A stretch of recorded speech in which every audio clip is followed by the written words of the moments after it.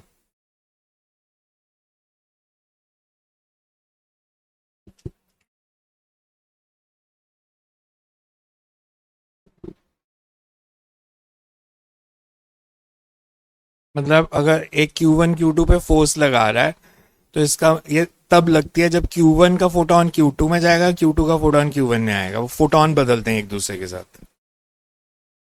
इसका मतलब क्या हुआ? इंस्टेंटेनियस फोर्स नहीं लगेगी. जैसे आपको मैंने चार्ज दिया, दूसरा चार्ज आपसे 3 लाख किलोमीटर दूर रखा, तो जैसे ही आपको चार्ज दूंगा इमीडिएटली उस पर फोर्स नहीं लगेगी. वो फोटोन को ट्रैवल करने में कितना टाइम लगेगा? 3 लाख किलोमीटर्स, 1 सेकेंड. तो 1 सेकेंड के बाद उस पर फोर्स लगेगी जब फोटोन पहुंचेगा वहां तक. तो वो एक्सचेंज पार्टिकल होता है. फिजिक्स की हर फोर्स एक्सचेंज पार्टिकल के थ्रू होती है. कुछ एक्सचेंज करते हैं तो फोर्स एक्सर्ट करते हैं. लिमिटेशंस क्या है अब इसकी? Coulomb's law. अच्छा, एप्लीकेबल कौन से डिस्टेंसेस के लिए है? Bundles of energy. हाँ,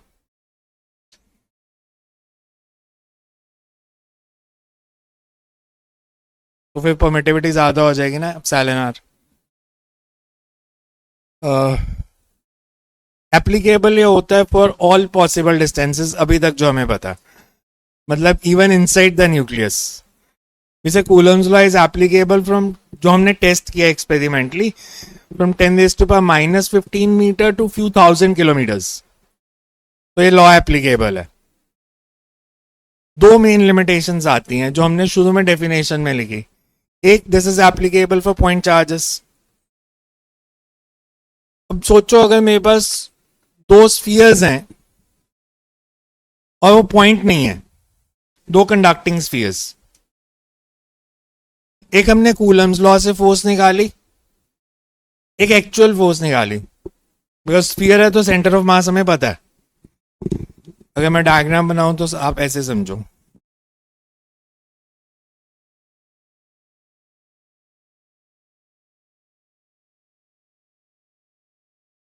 तो मैंने ऐसे दो स्फीयर्स लिए,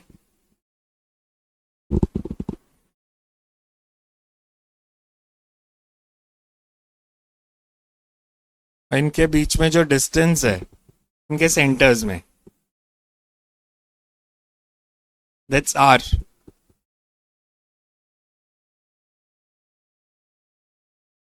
ये पॉजिटिव स्फीयर्स थे. दोनों के सेंटर ऑफ मास में डिस्टेंस भी पता है. कूलम्स लॉ के हिसाब से फोर्स कितनी होनी चाहिए? K Q1 Q2 by R square. Coulombic forces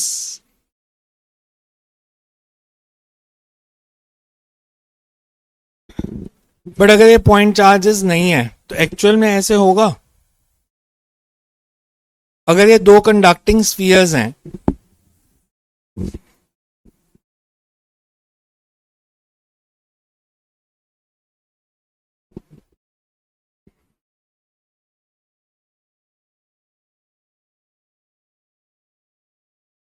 in पे जो चार्जेस होंगे वो रिपल्शन के कारण इधर आ जाएंगे.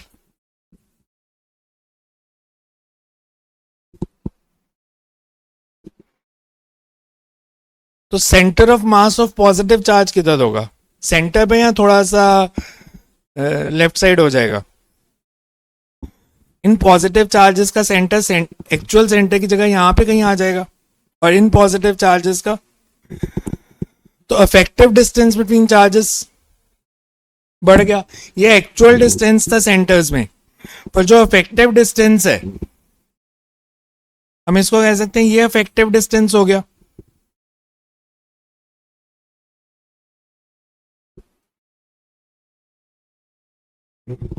तो एक्चुअल में फोर्स कितनी आई?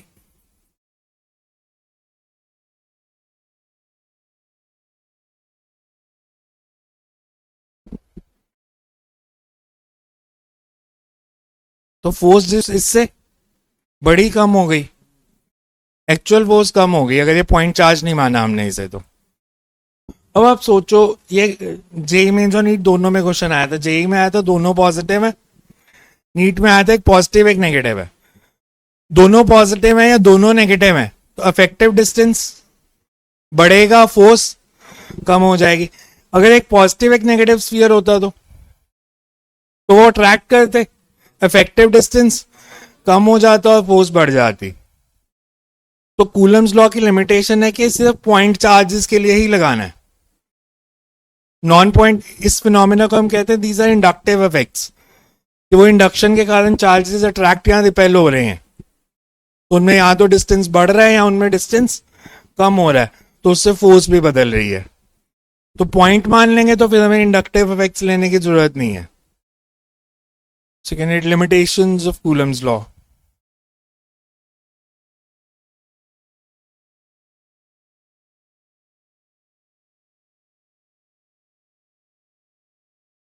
ये चीजें ध्यान से समझना, बिकॉज ये बुक्स में नहीं मिलेंगी ऐसी चीजें। ये सीधा मतलब क्वेश्चन होते हैं बुक के अंदर, तो आपको खुद से दिमाग लगाना पड़ेगा। अभी समझ लोगे तो फिर वो क्वेश्चन इजी लगेंगे आप जब अटेम्प्ट करोगे तो।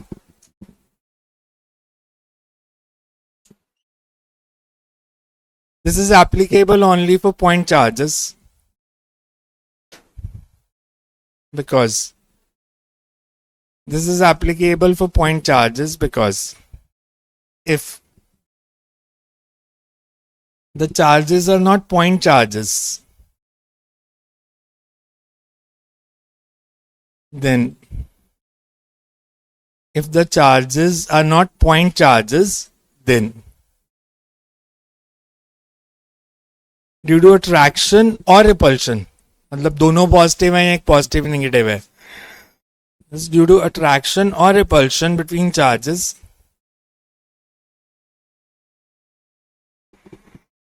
effective distance will be different from charges.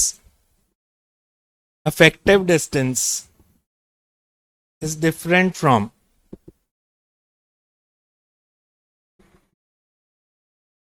the actual distance between their centers.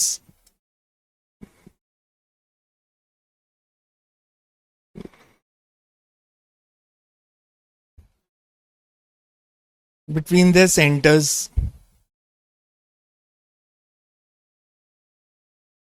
Thus, actual force will also be different from. Thus, actual force will also vary. Thus, actual force will also vary. समझ में आया concept? के साथ में diagram बनाना है अपने लिए तो बना सकते हो याद रखने के लिए कि समझ आ जाए क्या लिखा था।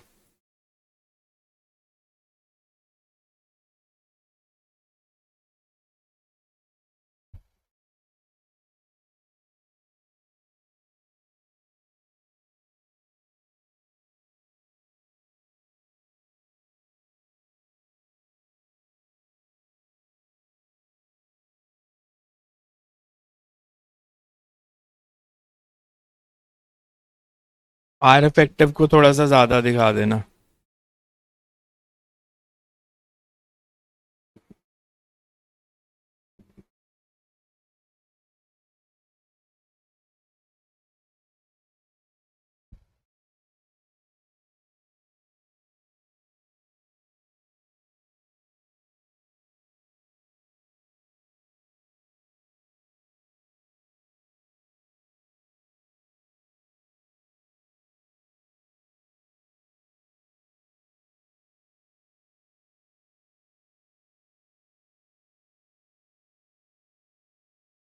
तो हमने लिखा था डेफिनेशन में force between two point charges at rest.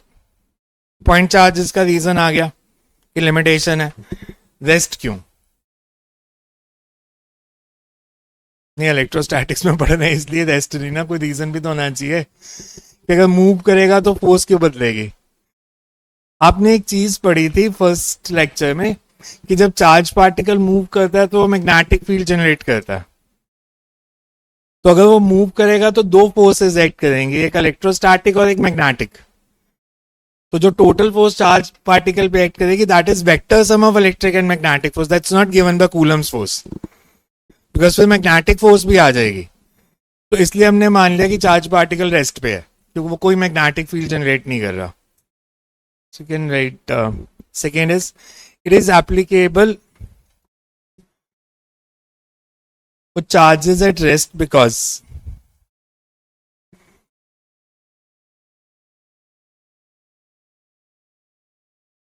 if a charged particle is in motion,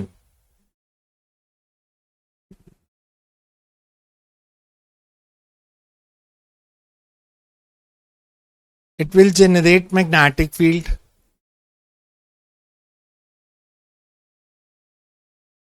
Thus, in addition to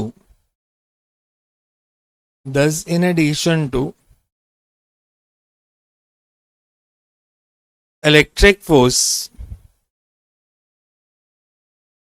it generates magnetic field. Thus, in addition to electric force, magnetic force also acts. In addition to electric force, magnetic force also acts. And net force is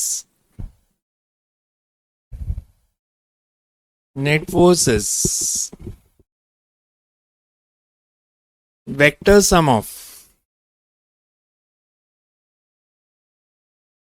electric and magnetic force.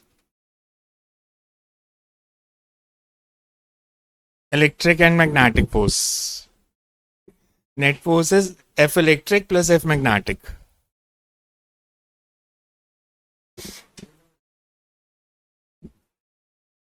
दोनों relative rest पे हैं तो फिर magnetic field नहीं होएगा. दोनों में से आगे जाके आप पढ़ोगे दोनों में से एक भी रेस्ट पे होता है तो मैग्नेटिक फोर्स एक्ट नहीं करती. बिकॉज मैग्नेटिक फोर्स तभी एक्ट करती है किसी अगर मैग्नेटिक फील्ड है भी, मान लो इस रूम में मैग्नेटिक फील्ड है तो आप चार्ज पार्टिकल पे फोर्स तभी लगती है अगर चार्ज पार्टिकल मूव कर रहा है. बिकॉज आपने 9th-10th में शायद फॉर्मूला नहीं पढ़ा होगा. हम एक फॉर्मूला पढ़ेंगे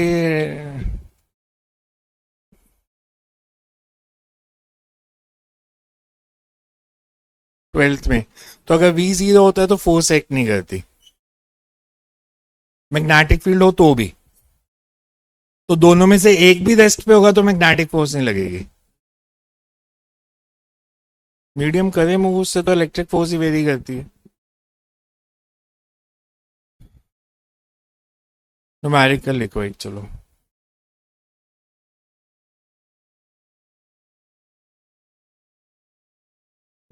two charges Q1 and Q2 are separated by distance r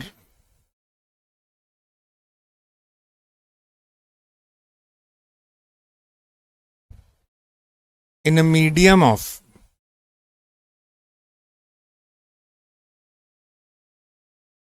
dielectric constant epsilon r. In medium of dielectric constant epsilon r.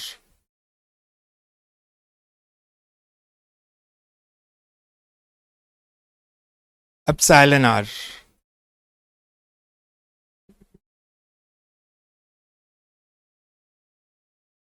What should be the distance between same two charges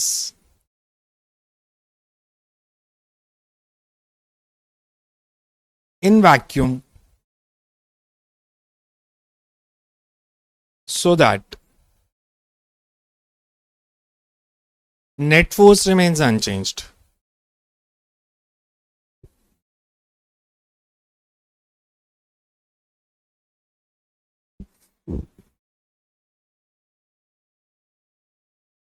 हमें ऐसे दिया है दो charges हैं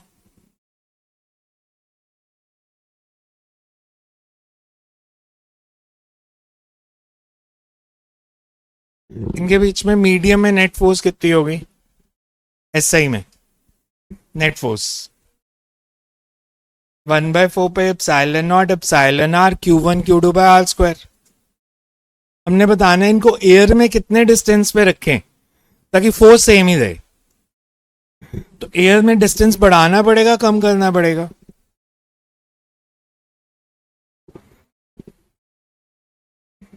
medium के कारण force कम हुई थी।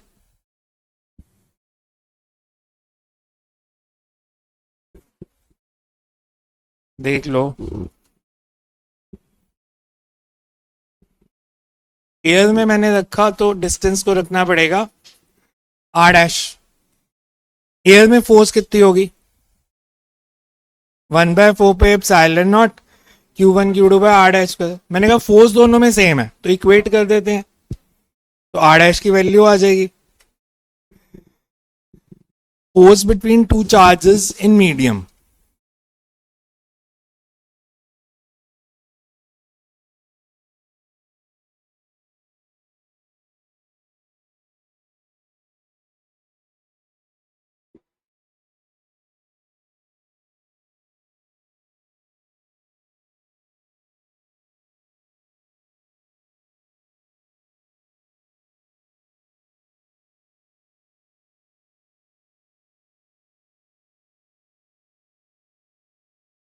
इसमें किसी को डाउट?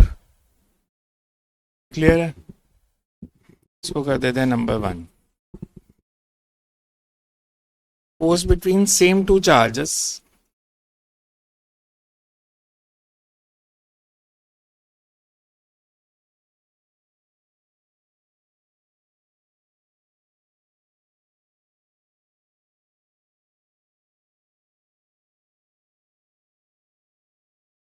एयर में फोर्स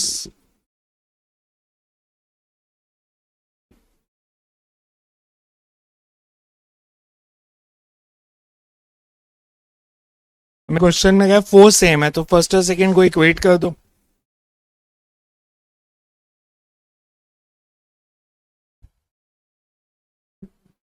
तो R dash is under root epsilon R into are.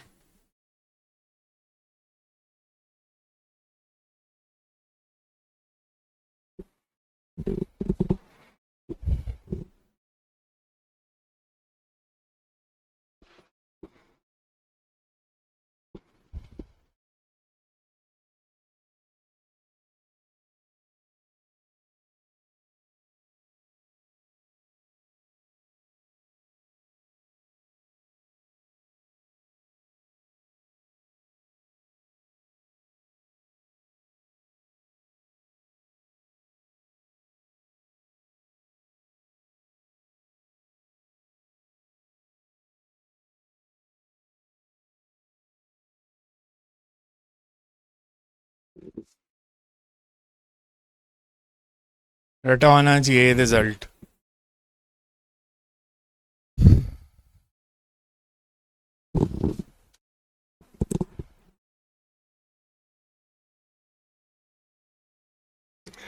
Commit to memory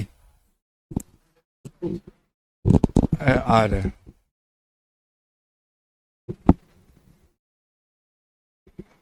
because ये डायरेक्ट यूज हुआ करेगा आपका न्यूमेरिकल्स में। अब मैंने अभी तक आपको जो अभी तक किया हमने कि नेट फोर्स एयर में थी 1/εr Q1 Q2 by r²।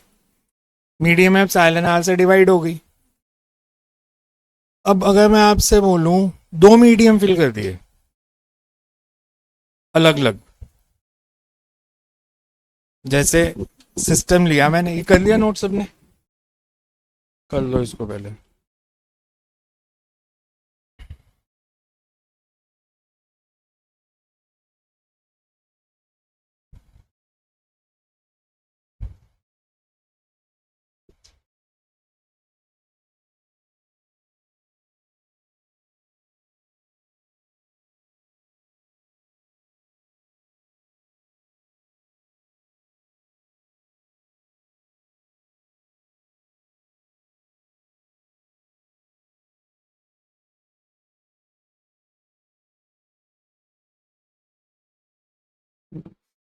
जैसे आपको मैं एक केस दूं,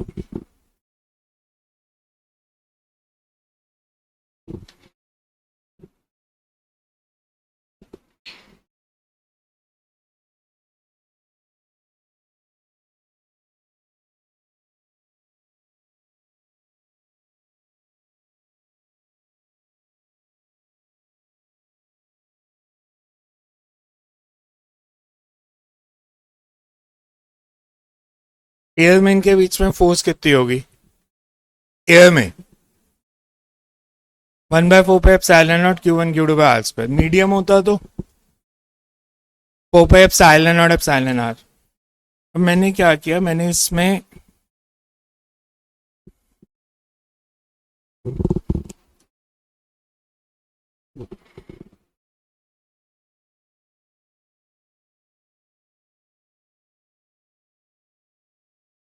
एक मीडियम फिल किया तो सारे में नहीं किया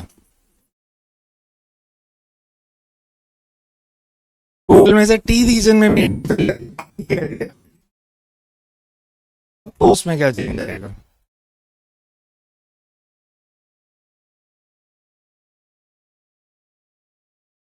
मैंने इससे पहले वाला न्यूमेरिकल क्यों कराया था distance r dash in medium is equivalent to what distance in air या distance r in medium is equivalent to what distance in air under root epsilon r into r distance t in medium is equal to what distance in air medium में अगर distance T है तो corresponding air में कितना होना चाहिए ताकि force ना बदले under root epsilon R into T तो एयर में टोटल डिस्टेंस कितना हो गया आर माइनस टी में तो एयर ही थी और जो मीडियम टी है उसकी जगह एयर लेना हो तो कितना डिस्टेंस लेना है under root epsilon R into T तो टोटल डिस्टेंस कितना हो गया एयर लेनी है तो R minus T plus under root epsilon R into T तो इफेक्टिव डिस्टेंस जो बनेगा मैं उसको ऐसे लिख सकता हूं इस रीजन में तो एयर ही थी पहले से ही और इसकी जगह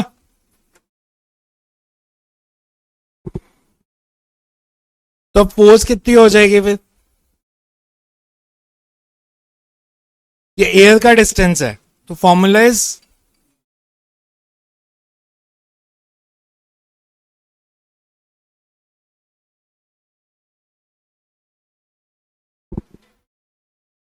यही बना फॉर्मूला। अब अगर मेरे को देखना है ये फॉर्मूला सही है या नहीं तो मैं इसमें टी की वैल्यू आर पुट कर देता हूं टी की वैल्यू आर मतलब पूरे रीजन में मीडियम फिल कर दिया तो टी को आर पुट करोगे तो क्या बनेगा फॉर्मूला सेम बन गया जो मीडियम में था। अब अगर वो वेरिएशंस क्या दे सकते हैं मतलब अगर आपका कंसेप्ट क्लियर है तो जितनी वेरिएशंस देना चाहे दे सकते हैं जैसे मैं बोलूं टी रीजन में एक मीडियम था आर माइनस टी में दूसरा मीडियम है जिसका relative permittivity epsilon R two अब फोर्स कितनी इसकी जगह एयर में कितना distance under root epsilon R two into R minus T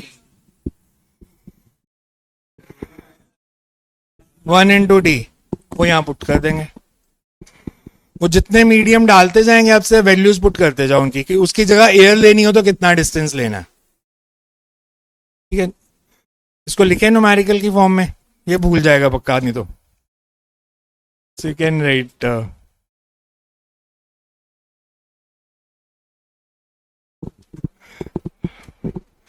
diagram बना लो बेशक क्वेश्चन लिख लो फिर बना लेना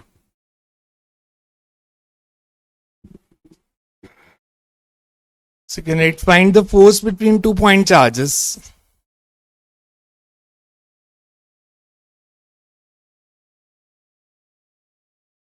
If medium is partially filled between the two charges. Partially filled between the two charges.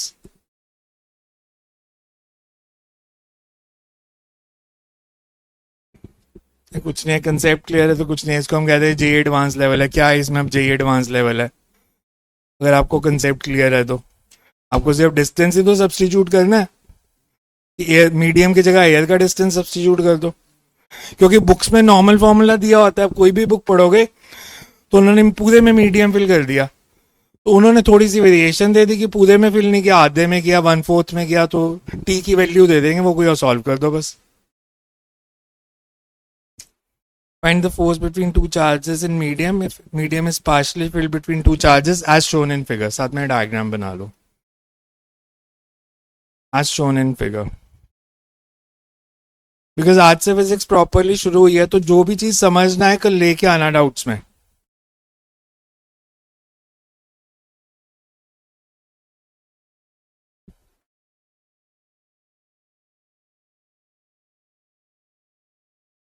कल हम थ्योरी आगे नहीं करेंगे, इसी को ही आगे कंटिन्यू करेंगे. इसके न्यूमेरिकल्स, टाइप्स ऑफ न्यूमेरिकल्स शुरू करेंगे. सीबीएसई के पीवाईक्यू जैसे आते हैं, फिर धीरे धीरे मतलब वेरिएशंस क्या हो सकती हैं.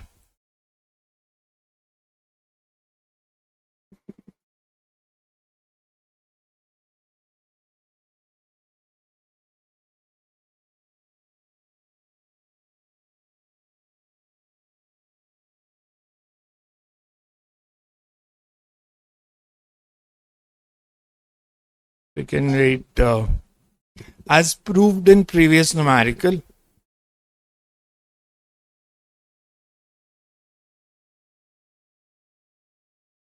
A distance t in medium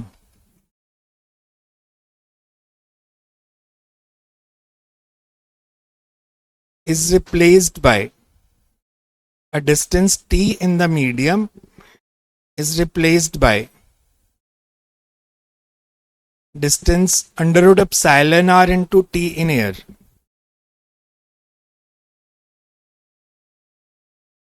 Distance